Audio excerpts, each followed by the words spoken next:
सदा महफूज हुए हैं दाता तेरी याद में। बिन मांगे सब कुछ है पाया, क्या मांगू फरियाद में। हम तो सदा महफूज हुए हैं दाता तेरी याद में। बिन मांगे सब कुछ है पाया, क्या मांगू फरियाद में।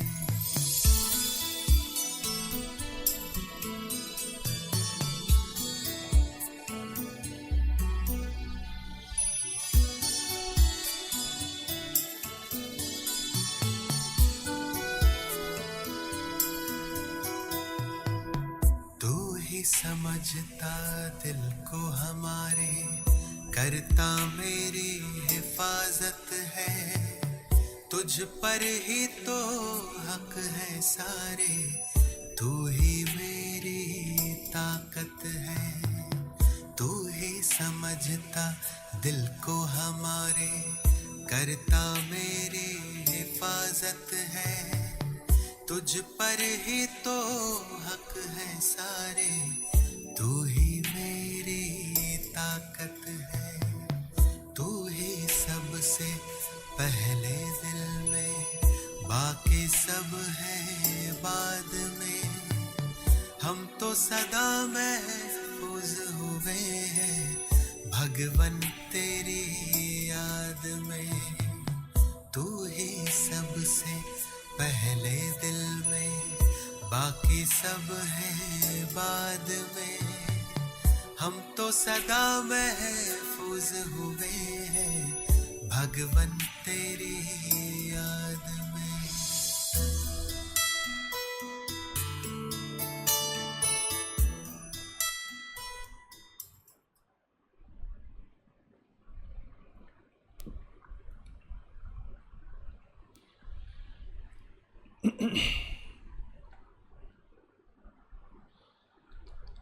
ओम शांति।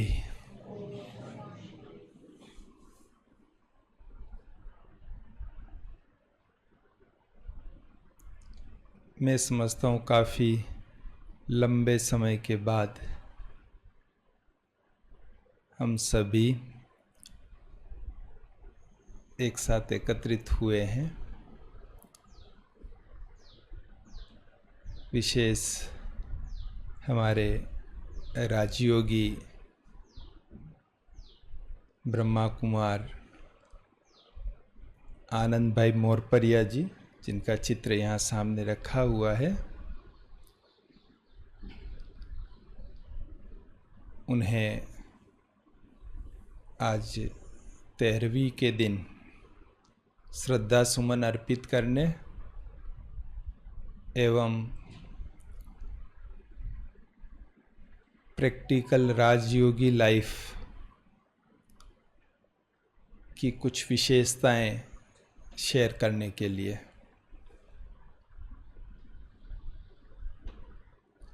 पहले मैं आनंद भाई जी के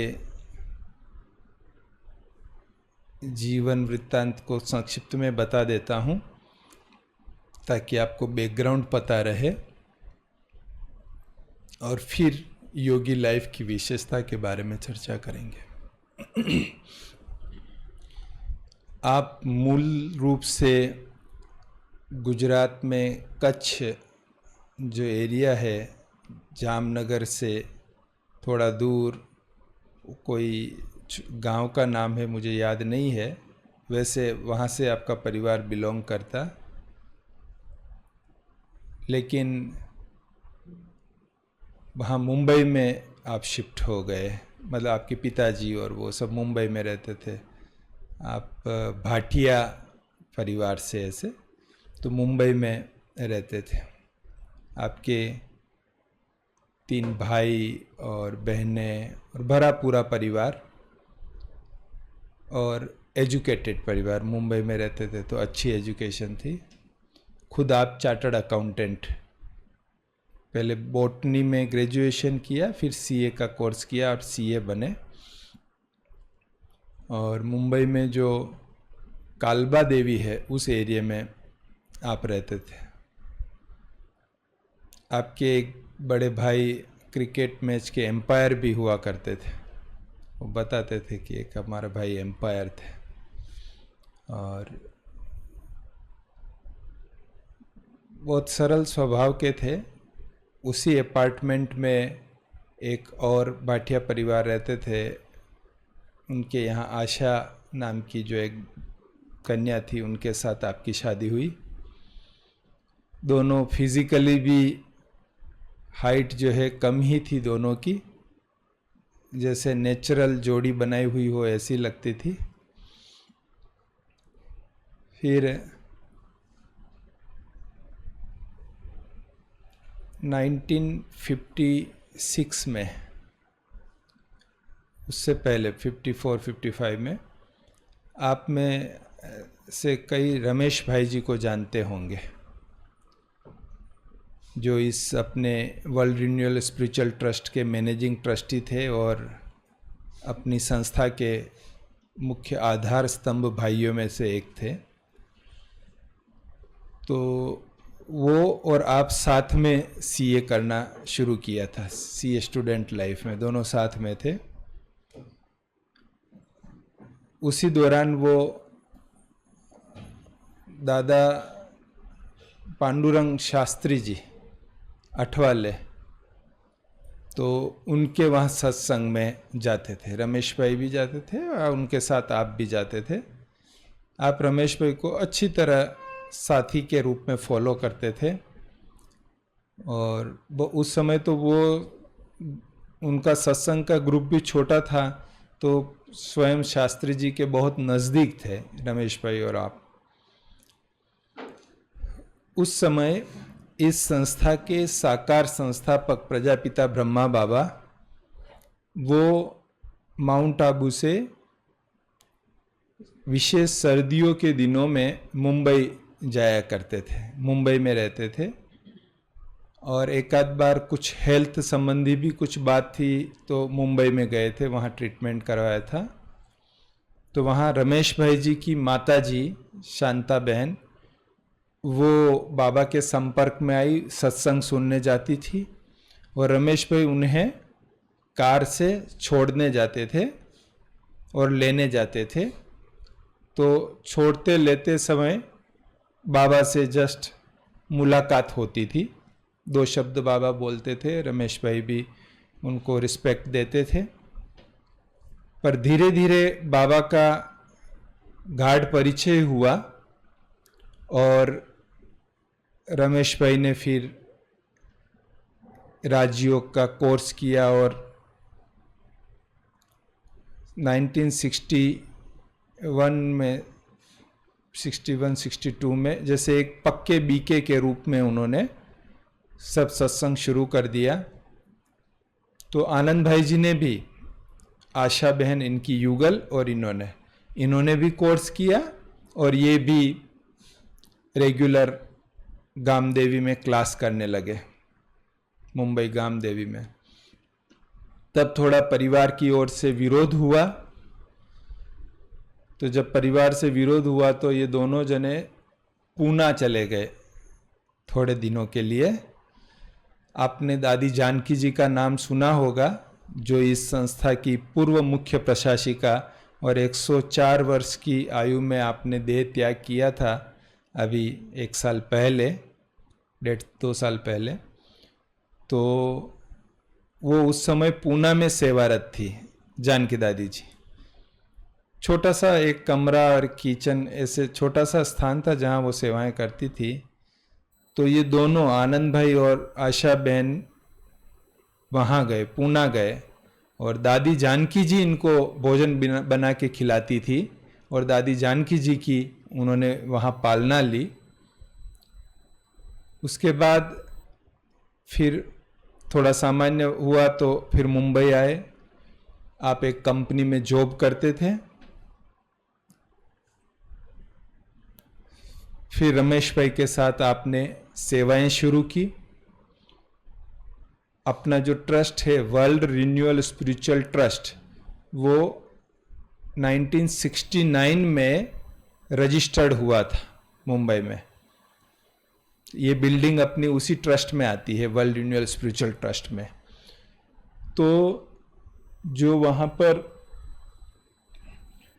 रजिस्टर्ड हुआ, तो उस समय से ही आनंद दादाजी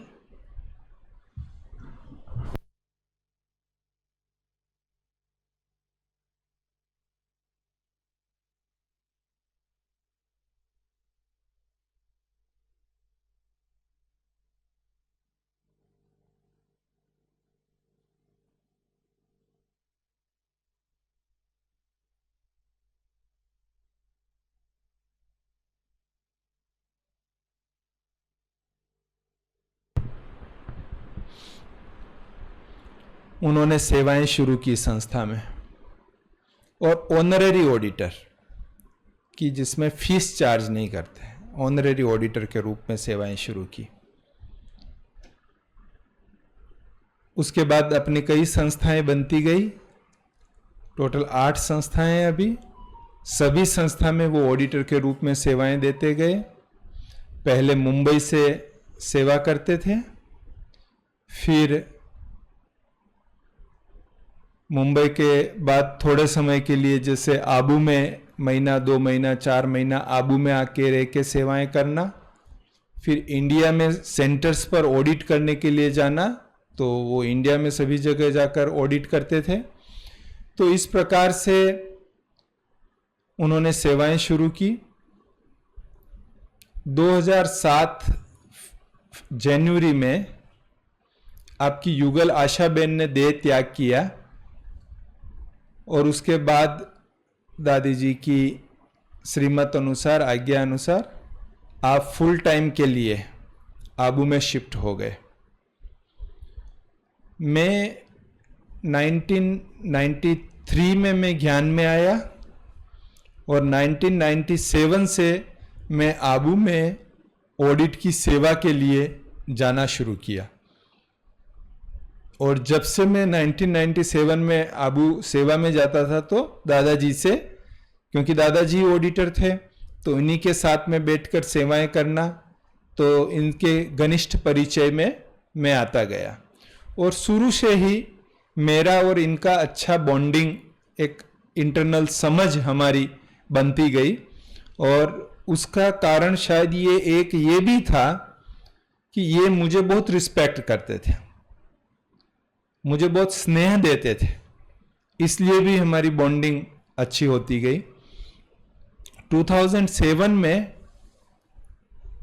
हमारे जो अकाउंट्स डिपार्टमेंट है, उसके इंचार्ज विश्वरतन दादा थे, उन्होंने फरवरी में देह त्याग किया। विश्वरतन दादा जो 1936-37 से, जब से इस संस्था की स्थापना हुई, तब से ब्रह्मा बाबा के साथ सिंध हैदराबाद में समर्पित हो गए थे बाबा के पास, और तब से बाबा के साथ ही रहे थे। इतने पुराने दादा और बहुत फरिश्ते समान दादा थे। तो उनके देहावसान के बाद उनका जो कमरा था और उनका ऑफिस खाली हुआ था। जो पांडव भवन अगर आपने देखा हो तो मेडिटेशन हॉल है, उसके ऊपर उनका कमरा भी था और ऑफिस भी था। और संयोग ऐसे बने जो 2007 में मैं भी फुल टाइम के लिए आबू में समर्पित हो गया। तो मुझे और आनंद दादाजी को दादी जी ने वो विश्वरतन दादा वाला कमरा दिया, हम दोनों साथ में रहते थे। और ऑफिस भी दादा वाला ऑफिस हम दोनों को दिया, तो ऑफिस में भी हम साथ में बैठे थे। ऑफिस और कमरा मतलब यहां से वहां सामने बाबा के रूम तक का, बस इतना ही, एक फ्लोर पर ही सामने सामने थे। तो हम ऑलमोस्ट ऐसा कहें कि 24 घंटा साथ में ही होते थे। अब जब आप किसी व्यक्ति को दूर से मिलते हो, कभी कभी देखते हो, तो उनकी विशेषताएं एक दूसरे को पता लगती है कि भाई ये बहुत अच्छे हैं, ये ऐसे हैं, ये वैसे, विशेषताओं के बारे में ही पता होता है। लेकिन जब आप किसी के साथ में रहना शुरू करते हो 24 घंटा आप उनके साथ में ही हैं, तब आपको क्या होता है, विशेषताओं के साथ साथ कमियां भी दिखाई देती है। एक दूसरे की कुछ जो नहीं पसंद वाली बातें हैं वो भी तब पता चलती है जब साथ में रहते हैं। दूर रहते हैं तब तक तो केवल विशेषताएं ही रहती है, एक दूसरे को अप्रिशिएट ही करते हैं। लेकिन जैसे मैंने बताया कि 1997 से हम सेवार्थ मिलते जुलते थे। मैं जब भी अहमदाबाद से जाता था 10 दिन, 15 दिन, महीना, 2 महीना, तो हम मिलते थे ऑफिस में, सेवाएं करते थे साथ में। लेकिन 2007 से हम एक ही रूम में, एक ही ऑफिस में 24 आवर्स साथ में थे। पर मुझे ये बताते हुए बहुत हर्ष हो रहा है, बहुत खुशी हो रही है कि मैंने दादाजी में कोई कमी कमजोरी नहीं देखी। ये कोई कम बात नहीं है कि आप 24 घंटा किसी के साथ रहो और 24 घंटा साथ में रहने के बाद भी आपको कोई कमी कमजोरी नहीं दिखाई दे।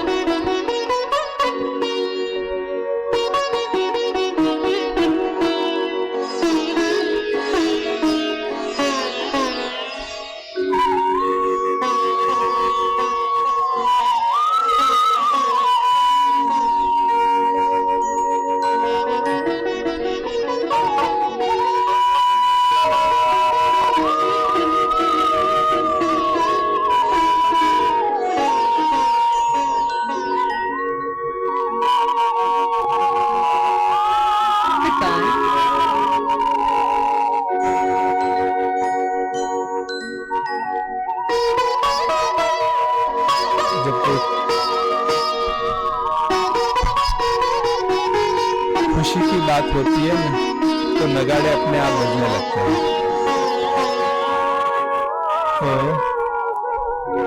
तो ये देखा हमने कि दादाजी की लाइफ में कोई कमी कमजोरी नहीं सुना दे रहा।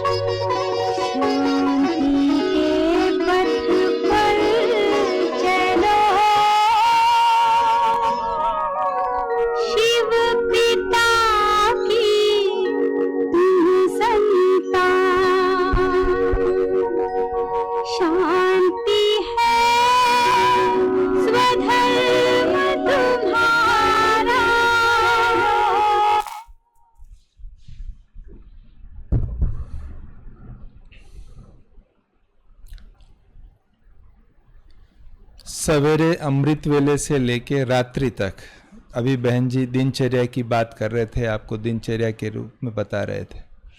आप जानते हैं बॉम्बे की लाइफ कितनी फास्ट लाइफ होती है और कितना कामकाज करना होता है। और दादाजी का जो मकान था, मैं वहाँ गया हूँ, वो 4थी मंजिल पर था, लिफ्ट नहीं थी, 84 स्टेप्स चढ़ के जाना होता था, पूरा 84 स्टेप्स थे। और दिन में 2-3 बार 4 बार वो आराम से चढ़ते उतरते थे 84 स्टेप्स। सवेरे क्लास में जाना, फिर ऑफिस जाना, फिर कुछ शाम को वापस शाम के लिए जाना, तो 3-4 बार वो आराम से चढ़ते उतरते थे। उनके जीवन में मैंने आलस्य कभी नहीं देखा। आलस्य क्या होता है वो हमने कभी नहीं देखा, जो एक राजयोगी के लिए बहुत जरूरी बात होती है।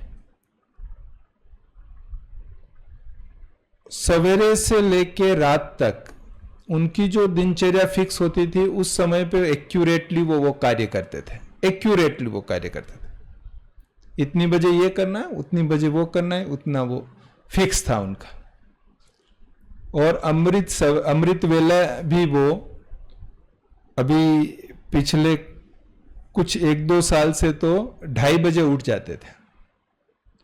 बाकी 3:30 से तो पहले रेगुलर उठते ही थे, पर पहले अभी 2:30 बजे भी उठ जाते थे और तैयार होके मुरली सुनना, बाबा के साथ मेडिटेशन करना, योग करना, और फिर वापस टीवी पर मुरली जो आती है वो सुनना।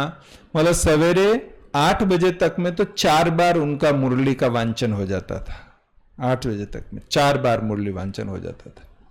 और बकायदा मुरली हाथ में, प्रिंटेड मुरली हाथ में लेके सुनते समय उसको अंडरलाइन करते थे, और उसमें से कोई पॉइंट को हाईलाइट करना, उसमें कुछ नोट लिखना, वो सारी चीजें, मतलब ऐसा नहीं कि पैसिव वे में सुनते थे कि भाई सुनाने वाला सुना रहा है, हम कभी कभी निद्रावस्था में भी चले जाते हैं सुनते हुए, वैसा नहीं, बहुत एक्टिवली जो है वो मुरली सुनते थे, नोट्स बनाते थे। बड़ों दादियों के, बड़ों के क्लास सुनना, जबकि वो साकार मम्मा बाबा की पालना 1962 से साकार मम्मा और बाबा की पालना लेकर वो बड़े हुए थे। सभी मुंबई में सभी दादियां जाती थी, कुछ दादियां तो परमानेंट रहती थी, उनकी भी उन्होंने पालना लिया था, और सभी वरिष्ठ बहनों भाइयों की पालना ली थी। तो ज्ञान योग का फाउंडेशन तो उनका पहले से स्ट्रांग था, लेकिन अंत दिन तक भी उन्होंने उस फाउंडेशन को कमजोर नहीं होने दिया। मुरली की कॉपी वो जेब में ही रखते थे। सपोज भोजन पर आए, भोजन करने में अभी उनको थाली लगाने में 10 मिनट की देरी है, तो वो 10 मिनट क्या करेंगे, वो मुरली खोली और वो मुरली को वापिस पढ़ेंगे। 10 मिनट में उस मुरली का जितना भी पोर्शन पढ़ सके, वो हाईलाइटेड वाला पढ़ सके, तो वो उतना पढ़ लेंगे। टाइम वेस्ट नहीं, वो उतना समय उसमें सफल करेंगे। इतना ज्ञान योग का पक्का। और योग में बाबा सदा ही उनके साथ, सदा उनके साथ। कुछ भी कहो, देखो बाबा का कितना अच्छा है, आज की मुरली में बाबा ने कैसा बताया, बस बाबा की मेहरबानी है, बाबा करवा देगा। बाबा बाबा बाबा ही उनके जबान पर रहता था। ये देखो, वो गृहस्थी थे, शादीशुदा थे, घर में रहते थे, लेकिन घर में रहते हुए, नौकरी करते हुए, बॉम्बे जैसी सिटी में रहते हुए भी उन्होंने प्रैक्टिकली ज्ञान को अपनी लाइफ में कैसे अंदर तक उतारा, ये एक समझने की बात है। बहुत बार हम कहते हैं कि गृहस्थी में कई कारोबार होते हैं, कितनी ही बातें होती है, हम टाइम नहीं दे पाते हैं, ये नहीं हो पाता है, लेकिन जो हर परिस्थिति में परमात्मा को अपने साथ रखता है, परमात्मा स्वयं उनकी कैसी संभाल करते हैं, ये दादा के जीवन से हमने देखा कि जब उन्होंने बाबा के लिए जीवन दिया, कि गृहस्थ में रहते हुए भी उन्होंने सेवा में अपना अच्छी तरह पार्ट प्ले किया, तो अंत तक बाबा ने भी उनको शारीरिक रूप से ऑलमोस्ट निरोगी रखा, चलते फिरते रखा, और बहुत अच्छी पालना थी, बहुत ही अच्छी पालना थी। बहुत ही वो मृदुभाषी थे, इतना स्वीट बोलते थे। अब जैसे उनका काम तो था ऑडिट करना, ऑडिट में क्या करते हैं, भूल निकालते हैं। भाई ऑडिट में तो जो अकाउंट सामने आते हैं उसमें से भूल निकालते हैं। अच्छा, हमारी बहनें अकाउंटेंट सेंटर्स की, अब बहनों का अकाउंट सब्जेक्ट नहीं है, तो भूल होना स्वाभाविक है। वो भूल वाले अकाउंट्स देखते थे, फिर भी उनको इरिटेशन नहीं होता था, गुस्सा नहीं होता था कि आपको इतनी बार समझाया फिर भी ये भूल करते रहते हो, ऐसे नहीं करते थे। फिर उनको प्रेम से समझाते थे कि देखो बहन जी, इसमें ऐसा करना होता है, उसमें वैसा करना होता है, अभी आगे से आप ध्यान रखना, ऐसे उसे उनको प्रेम से समझाते थे। नहीं तो ऑथोरिटी थे, ये तो कुछ भी बोल सकते थे एज ए ऑडिटर बहनों को, लेकिन कभी भी अपने उस अधिकार का भी उन्होंने उस प्रकार रोब जमाने में उपयोग नहीं किया, बल्कि सेवार्थ ही उपयोग किया कि भाई बाबा की सेवा मुझे मिली हुई है। तो इतने मृदुभाषी और नम्र थे। और अगर किसी कारणवश अगर थोड़ा सा भी कोई हार्ड या कड़ा शब्द उनके मुंह से अगर निकल गया किसी कारण से, तो माफी मांगते थे। सॉरी हो, मैंने आपको ये बोला, आपको कहीं उसका दुख लगा होगा, तुरंत माफी। ये नहीं कि भाई मैं एज में इतना बड़ा हूं, सबसे बड़ा हूं, ये तो नहीं, माफी मांग लेते थे तुरंत। इतने नम्र स्वभाव के थे। और हमेशा एक एज ए ऑडिटर, उनकी बहुत बड़ी पोस्ट थी संस्था में वैसा, लेकिन उन्होंने कभी भी नाम मान शान की इच्छा नहीं रखी, कभी भी नाम मान शान की इच्छा नहीं रखी। उनको अगर स्टेज पर बुलाया तो आ गए, नहीं बुलाया तो उतना ही रिस्पेक्टफुली सामने बैठे थे। ये इच्छा नहीं कि मुझे स्टेज पर बुलावे या मुझे गुलदस्ता दे या मेरा सम्मान करे या मेरे लिए दो शब्द कोई बोले, नेवर, कभी उन्होंने इच्छा व्यक्त नहीं की। सामने बैठ के भी उतने ही उमंग से स्टेज वालों की बातें सुनते थे वो, और क्लास में डायरी पेन लेके जाते थे और हमेशा पॉइंट्स नोट करते रहते थे। उनमें सदा सीखने की ललक। जब इस संस्था में कंप्यूटर, अकाउंट्स के लिए कंप्यूटर का प्रयोग शुरू किया गया, उस समय आपकी एज 60 ईयर थी, 60 साल की उम्र थी आपकी, और 60 साल की उम्र में आप कंप्यूटर सीखने के लिए मुंबई में कंप्यूटर क्लास ज्वाइन किया,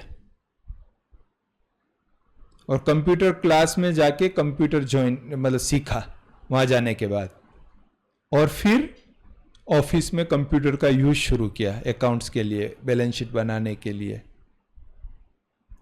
और जैसे जैसे कंप्यूटर में डेवलपमेंट होता गया, आप जानते हैं पहले कंप्यूटर कैसे आते थे शुरुआत में, और फिर कंप्यूटर कैसे, लैपटॉप आए और मोबाइल आया और सब आया। दादाजी ने हर कंप्यूटर के स्वरूप का उपयोग किया है, उसके हर रूप का उपयोग किया, और शरीर छोड़ने तक, अभी 20 दिन 25 दिन पहले तक वो ऑनलाइन ऑडिट करते थे। ऑनलाइन बैठ के अपने रूम में लैपटॉप लगा के ऑनलाइन ऑडिट पूरा करते थे, और उसका हर नया फीचर सीखते थे। 90 की एज में कंप्यूटर के नए फीचर्स सीखना, आप समझ सकते हो कि ये कब हो सकता है? ये जब उनके अंदर का स्टूडेंट जागृत रहता है तब हो सकता है, नहीं तो बस बहुत हो गया, अब मेरे को इससे ज्यादा नहीं सीखना है। मैंने कईयों के मुख से सुना, अब हमारी उम्र हो गई, 50 साल के हो गए, हम 60 साल के हो गए, अब ज्यादा और कुछ चक्कर में नहीं जाना हमको। जैसे कि वो 50 साल 60 साल में बूढ़े हो जाते हैं, और ये 90 साल में भी युवा थे, स्टूडेंट के रूप में थे, जो हमेशा सीखते रहते थे।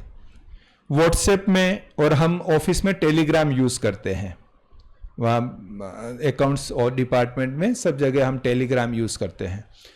तो टेलीग्राम व्हाट्सएप के नए नए फीचर ललित भाई तुरंत आ जाते हैं मेरे पास। ललित भाई जरा ये देखना ना, इसका ऐसे कैसे आएगा। यह हम सामने सामने बैठे हैं टेबल पे, मैं कोई फंक्शन यूज कर रहा हूं तो वो कद छोटा था तो खड़े हो जाते थे और देखते थे कि मैं कैसे यूज कर रहा हूं। फिर अगर कुछ समझ में नहीं आया तो जरा मुझे वापस बताना, ये आपने कैसे किया, ये कैसे आया, ये रिजल्ट कैसे आया, ऐसे करके वो सीखते थे। इतनी ललक रहती थी। ये एक राजयोगी लाइफ के लिए स्टूडेंट बना रहना ये बहुत जरूरी बात होती है। अंत समय तक स्टूडेंट बना रहना है। हमारी रतन मोहिनी दादी जी, वो अभी जो इस संस्था की हेड हैं, मुख्य प्रशासिका हैं, वो भी 97 ईयर ओल्ड है। तो कुछ वर्षों पहले हम यूथ की सेवाओं में आपस में मिलते थे, तो हमने पूछा, प्रश्न पूछ रहे, सब ग्रुप बैठा था, दादी से प्रश्न पूछ रहे थे। तो कहा कि दादी जी, आप इतनी बड़ी एज होते हुए भी आप युवा कैसे रहते हैं, सदा ही युवा, एक्यूरेट, अलर्ट, सब इतना कारोबार करना, आप ये युवा कैसे रहते हैं। तो उन्होंने कहा कि देखो, पहली बात, मैं अपने आप को सदा भगवान की बच्ची समझती हूं। अब बच्ची जो होती है उसकी उम्र कितनी होती है बच्ची की, तो मैं यही समझती हूं मैं भगवान की बच्ची हूं। उम्र हो गई है ये समझती नहीं हूं मैं, तो बच्ची की उम्र ही छोटी होती है। दूसरा, मैं अपने को सदा गॉडली स्टूडेंट समझती हूं।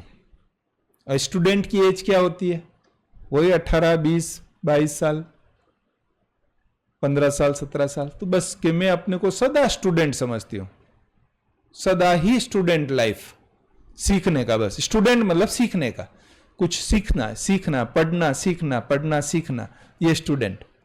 और तीसरा, मैं अपने को अथक सेवाधारी समझती हूं कि मैं भगवान की सेवाधारी बच्ची हूं। तो सेवाधारी तो सदा ही एक्टिव होता है। तो ये मानसिक स्थिति की बात है। जब हम अपने मन से इन चीजों में मतलब हमारे माइंड में फिक्स हो जाता है तो शारीरिक उम्र कुछ भी होती है पर मन पर उसका प्रभाव नहीं आता है। मन सदा युवा रहता है और वो शरीर को भी उसी प्रकार से चलाता है फिर। और हमारी दादी जानकी जी कहती थी कि बूढ़े वो हैं जो पुरानी बातें करते हैं और पुराना सामान संभाल के रखते हैं, वो बूढ़े। शारीरिक उम्र कुछ भी हो लेकिन जो पुरानी बातें संभाल के रखते हैं और पुराना सामान संभाल के रखते हैं ना, वो बूढ़े। किसी कोने में ऐसे छुपा के रख देंगे, साइड में रख देंगे, बोले ये बूढ़े। इनका बस विचारधारा ही वही है, पुराने विचारधारा। दादी जानकी जी भी 100 इयर्स की एज में टेबलेट पर ईमेल पढ़ के रिप्लाई कराते थे। मतलब इट्स ए वंडर कि कैसे हम मानसिक रूप से युवा रह सकते हैं, तो हमारा जीवन ही युवा रह सकता है। तो दादाजी का ऐसा स्टूडेंट लाइफ हमने देखा सदा। और दादाजी का त्याग तो था ही, हर चीज में वो त्यागी थे, क्योंकि वो ज्ञान में आने से पहले गांधी जी से बहुत प्रभावित थे। उन्होंने महात्मा गांधी जी की सभा भी ज्वाइन की थी मुंबई में। जब गांधी जी की सभा हुई थी तो वो गए थे गांधी जी को देखने के लिए, सुनने के लिए, और गांधी जी से वो बहुत प्रभावित थे। और उसके कारण सादगी, अहिंसा, अपरिग्रह, सामान इकट्ठा नहीं करना ज्यादा, वो सब उनके जीवन में जैसे एक सिद्धांत के रूप में भरा हुआ था। और गीता पाठी, जब से वो पांडुरंग शास्त्री जी के यहां जाते थे तो गीता का विशेष उनके जीवन में बहुत प्रभाव था। गीता के कई श्लोक उनको कंठस्थ थे, और जैसे ही कुछ मौका होता था, जिस प्रकार का मौका होता था, तो उस मौके पर गीता क्या कहती है वो श्लोक के माध्यम से सुनाते थे हमको। अंत तक भी उनको कई संस्कृत के श्लोक जो है वो कंठस्थ रहते थे। तो ऐसे वो गीता पाठी भी थे। तो दिव्य गुण और दिव्य शक्तियां उन्होंने अपने जीवन में धारण की हुई थी। साहसी भी थे, ऐसा नहीं कि कोई नम्र थे तो कोई कमजोर थे या ऐसा नहीं, साहसी भी थे। जो बात कहनी होती थी वो बड़ों को फॉर्मली कहते भी थे कि इसमें ऐसा होना चाहिए, इसमें वैसा होना चाहिए, ये ठीक है, ये ठीक नहीं है। ये कहने का साहस उनमें था, दबे हुए नहीं रहते थे, कहते थे। हाँ, लेकिन कुछ भी गलती हो जाती थी तो तुरंत सुधार भी कर लेते थे। मतलब साहस के साथ नम्रता थी। ये बहुत जरूरी बात है कि साहस के साथ नम्रता हो, नहीं तो क्या होता है, अपने अहंकार में ही रहते हैं फिर और चेंज नहीं करते अपने आप को। ये अपने को चेंज करने में सबसे आगे, कि कुछ भी बात हुई तो तुरंत चेंज करते अपने आप को कि हाँ मुझे बदलना है, मुझे करना है चेंज। लेकिन इसके साथ साथ ये महादानी भी थे। मुझे सचमुच इनके भाग्य पर नाज होता है। इन्होंने खूब कमाया वहां आप जानते हैं मुंबई में, और उन दिनों में 1950s 60s में शेयर मार्केट कोई इंडिया में ज्यादा नहीं करते थे शेयर्स में इन्वेस्टमेंट, या बहुत कम लोग जो हैं शेयर्स के परिचित थे। लेकिन रमेश भाई जी के साथ साथ ये भी शेयर मार्केट में अच्छा इन्वेस्ट करते थे उस समय। जो ब्लू चिप कंपनीज बोलते हैं उनके ओरिजिनल शेयर होल्डर थे ये। जब उन कंपनियों ने शेयर इश्यू किया हुआ था तो ये शेयर होल्डर थे। तो इसके कारण से इनकी वेल्थ बहुत अच्छी थी,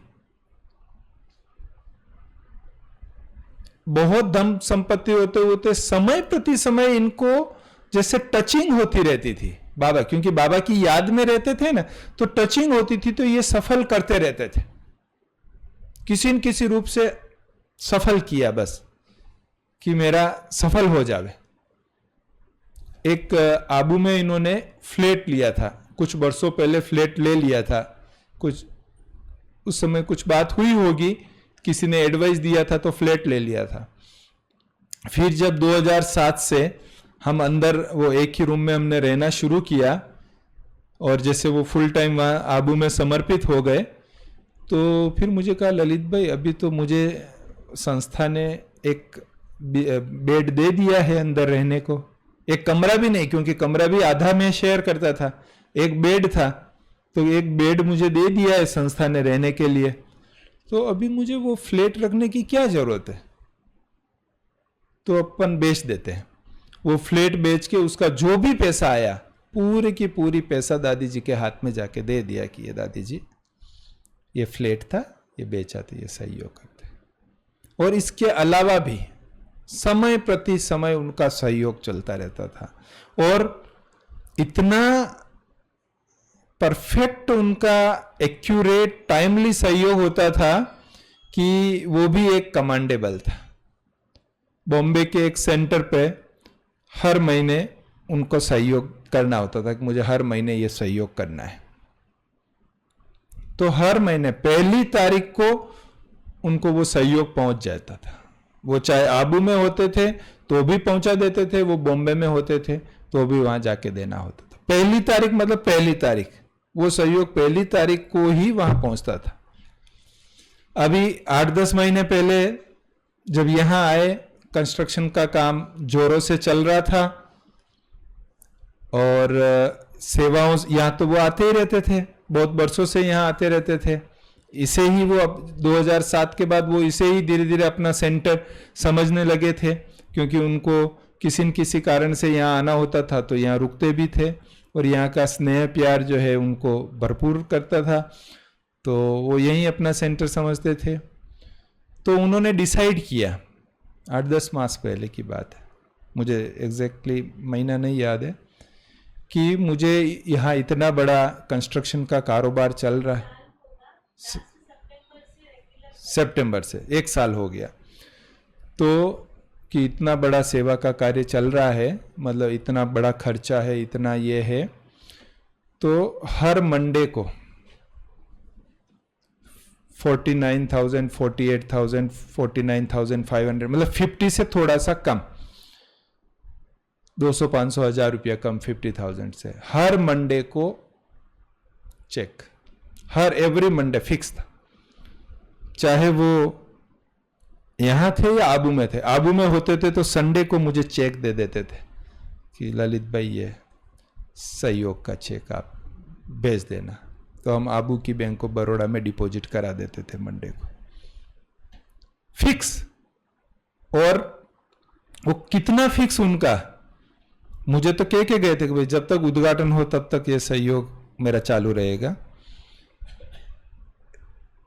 29 तारीख, अभी 29 अगस्त को उनका तबीयत थोड़ा जो सवेरे सवेरे माइल्ड अटैक जैसा आया, 5 बजे मुझे रूम में बुलाया और कहा कि मुझे थोड़ी सांस लेने में तकलीफ हो रही है, तो मैंने कहा दादा बस अभी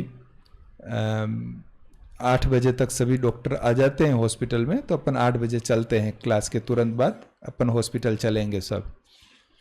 तो 5:30 बजे वो तैयार होके उन्होंने 2 दिन, 31 तारीख को मंडे था, ऐसा कुछ था शायद, 31 अगस्त को या, तो चेक लिख दिया एडवांस में 2 दिन पहले का, कि शायद हॉस्पिटल में कहीं एडमिट होना पड़े, तो 2 दिन एडवांस में ही चेक लिख दिया कि ये नेक्स्ट मंडे का चेक, ऐसे करके चेक लिख के, मतलब हॉस्पिटल जाने से पहले भी चेक लिख के दे के गए कि मेरा उद्घाटन तक सहयोग चालू रहना चाहिए।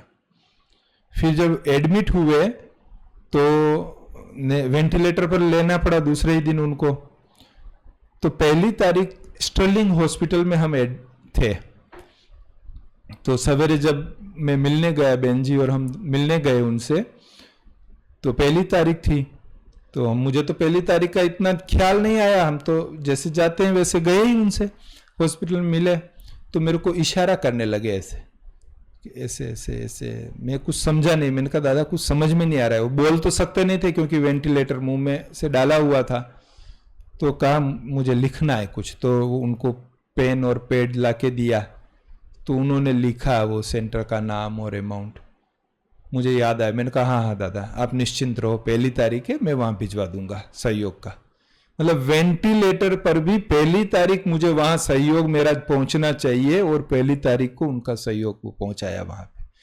कितना एक्यूरेट उनकी लाइफ में वो रहे हैं। जो एक योगी की लाइफ होती है कि एक्यूरेसी, योगी की लाइफ, पंक्चुअलिटी, एक्यूरेसी, वो उनकी लाइफ में हमने प्रैक्टिकल देखा। और कभी भी स्वयं को, मतलब वो कहते हैं ना यस लेना, खुद क्रेडिट लेना, वो नहीं। कोई भी काम हो गया, चलो ऑडिट पूरी हो गई, अब प्रैक्टिकली तो वो करते ही थे ऑडिट, सब तो पूरी हो गई, भगवान का आभार है कि पूरा हो गया, भगवान ने पूरा करा दिया। हर कार्य जो वो खुद करते थे कि उसकी क्रेडिट खुद नहीं लेते थे, बाबा ने पूरा करा दिया, बाबा की मेहरबानी है, बाबा ने पूरा कर दिया, थैंक यू बाबा, थैंक यू बाबा। सदा मतलब बाबा को ही क्रेडिट दिए, स्वयं को क्रेडिट नहीं लिया, या अपने साथियों को क्रेडिट दी कि आपके कारण हो गया, आपके कारण पूरा हो गया, आपके कारण पूरा, आपने सहयोग किया तो अच्छी तरह हो गया, ऐसे वो क्रेडिट देते थे। पर ग्रेटिट्यूड की भावना बहुत थी, मतलब अहोभाव, धन्यवाद की भावना बहुत थी।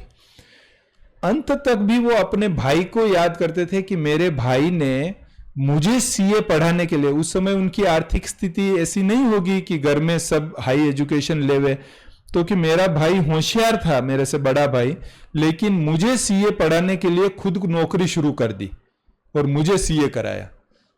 अंत तक भी उनके लिए ग्रेटिट्यूड की भावना रहती थी उनके मन में। हम कभी भी कोई उनको थोड़ा भी फेवर कर देता था, थोड़ा कोई सामान्य फेवर करता था, फिर भी उसको याद करते थे, नहीं देखो आपने मुझे उस समय बहुत मदद की, आपने मुझे उस समय बहुत मदद की। ये एक भावना, ग्रेटिट्यूड का एटीट्यूड था उनका। केवल दिखाने के लिए नहीं कहते थे, लेकिन बहुत दिल की गहराई से उनका धन्यवाद करते थे कि नहीं आपने मुझे बहुत मदद किया, बहुत मदद किया। वो ऐसे उनकी भावना सदा रहती थी। और बचत, कभी भी 1 रुपया भी कोई अनावश्यक कार्य पे या एक्टिविटी पर उन्होंने वेस्ट नहीं किया।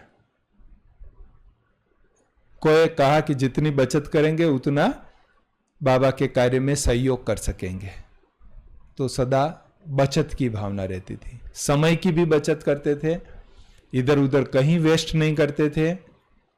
कोई ज्यादा संसार समाचार में नहीं जाते थे। हाँ, एक टाइम्स ऑफ इंडिया जरूर पढ़ते थे, वो टाइम्स ऑफ इंडिया और गुजरात समाचार वो जरूर वो पढ़ते थे, क्योंकि उनका शेयर मार्केट का जो कारोबार था उसके कारण थोड़ा अपडेट रहना होता था, तो वो पढ़ते थे। बाकी और कोई किसी के साथ कोई चर्चा में नहीं, उसकी बातें इसकी बातें नहीं, बिल्कुल ही नहीं, उनकी लाइफ में था ही नहीं। परदर्शन, परमत और परचिंतन तो उनकी लाइफ में था ही नहीं। पर सदा रमणीक स्वभाव के थे। रमणीक मतलब हंसते हंसाते थे। ऐसा नहीं कि गंभीर होके बैठते थे और खुद भी गंभीर रहते और दूसरों को भी गंभीर कर देते थे, ऐसा नहीं। हंसते हंसाते, कोई बड़ी बात होती थी तो उसको भी वो लाइट कर देते थे, एकदम हंसते हंसाते। तो इस योगी लाइफ में जो 1962 से शुरुआत हुई और 2021 तक चली, इस योगी लाइफ में उन्होंने एक सच्चे राजयोगी का जीवन जिया।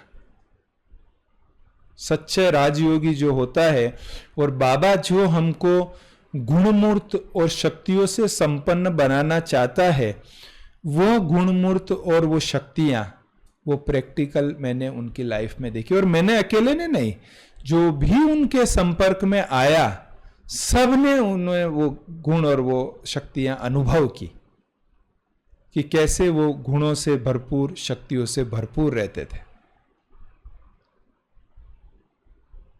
सदा बाबा बाबा करते हुए, जैसे एक निरंतर योगी और सहज योगी जिसको बाबा कहते हैं, वो निरंतर योगी और सहज योगी वो रहे। और गृहस्थ में रहते हुए इतना बेस्ट पार्ट उन्होंने प्ले किया, ये एक बहुत बड़ा उदाहरण है। मेरा तो अपनी इस सेवाओं के कारण से देश विदेश के बीकेस के साथ कांटेक्ट है, कई सेंटर्स पर जाना होता है, कई परिवारों के साथ संपर्क रहता है, पर ऐसा व्यक्तित्व बहुत विरला था।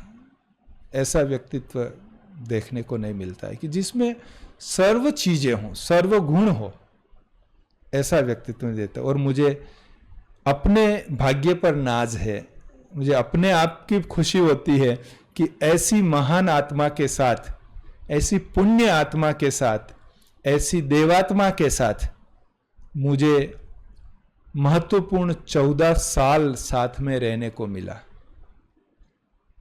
और मेरे लिए सदा उदाहरण मूर्त रहे। मेरा कभी शेड्यूल ऊपर नीचे हो जाता, कुछ भी हो जाता, लेकिन उनको देखते ही फिर मेरा गाड़ी ट्रैक पर आ जाती। इतना उन्होंने एक्यूरेट लाइफ जिया। तो आज भले हमारे बीच वो नहीं है साकार रूप में, उन्होंने अचानक का देह त्याग किया। जिस प्रकार से उनकी लाइफ चल रही थी तो ऐसा नहीं लग रहा था कि वो कोई छोड़ के चले जाएंगे, बिल्कुल सब कुछ सही था।